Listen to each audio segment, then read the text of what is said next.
Hi everybody, Ron from Scalr here, and today we're going to go over making sure all of our provisioned applications are properly monitored by our APM platform. We're going to be using New Relic for both application and infrastructure monitoring, but Scalr has a generic integration platform, so you can do this with pretty much any other tool you might be using. First, let's take a look at what we'll be building. If I log into Scalr as a basic user who really only has access to the service catalog, I can pick out my application out of the catalog that's available to me, and all of the automation and complexity is abstracted away.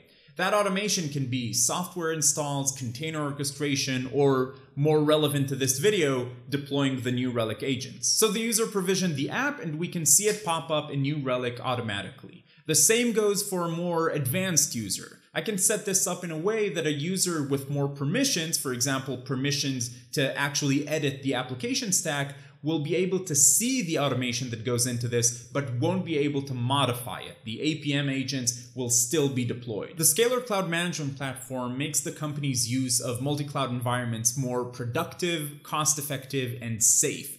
A big part of that is giving teams the autonomy they need to do their jobs and be productive, while IT still retains visibility and control. So this is really one example of that, making sure that everything is properly monitored. Alright, let's get into it. Step one is to make sure all servers are deployed with the New Relic infrastructure agent. We're going to do this with Scalr orchestration. Scalr's organizational model means that we can set a policy at a certain scope of management, and it will then be inherited by all relevant workloads. So we're going to set an application lifecycle policy here at the account scope, so it will then be enforced on all multi-cloud environments in this account. Okay, so we're going to go to scripts and click on new script.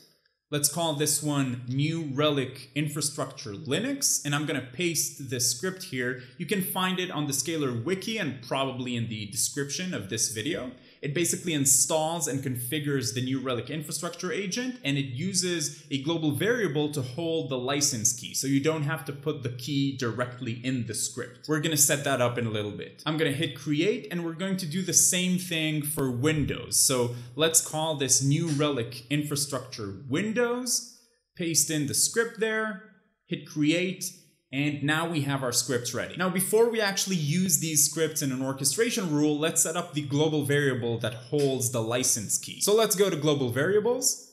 We'll give it the same name as the variable that's referenced in the scripts. So new relic underscore license underscore key.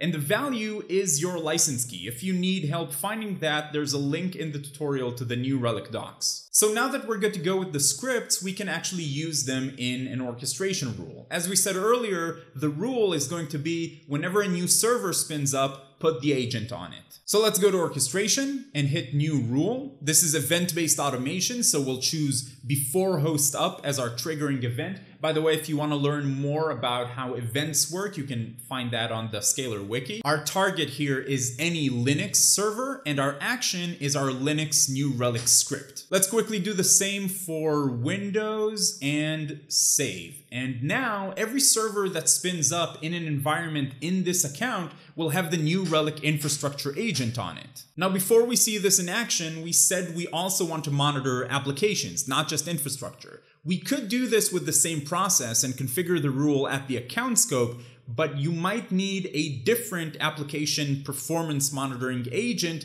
depending on the type of the application you actually want to monitor. So I'm going to do this for just one application, and we'll just use a simple Java app as an example. So we're going to go through a similar process just for a specific application. Let's go into one of our environments and create a new script.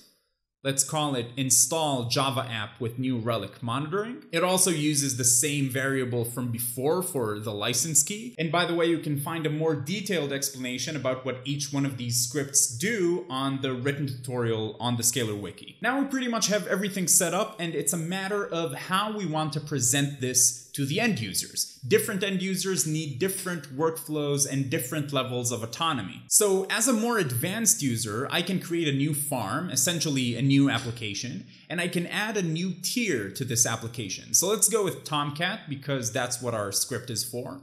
You can see that I have some policies here around where and how I can use this. And once I've added this to my application, let's make sure I always deploy that APM agent whenever I provision this app. Now, this is something you can abstract away from this type of user and just package it in that Tomcat catalog item that we used. I just want to show you side by side an orchestration rule that end users can edit and one they can't. So under orchestration, I can see the rule we previously set up as the admin. This installs the infrastructure agent, and I can't really touch this one from here. It's more like a policy that's being enforced on me. But I can add a new rule that deploys the APM agent. This rule is going to look pretty much the same, just with the additional script. And that's pretty much it. We can hit save and launch, and we'll be able to see everything in New Relic once it's up. We can also take this app, the one that we just built, and export it as a farm template and publish it on the service catalog. So users who don't need so much flexibility could provision it with just one click. Now that everything is up and running, we can see it in New Relic under APM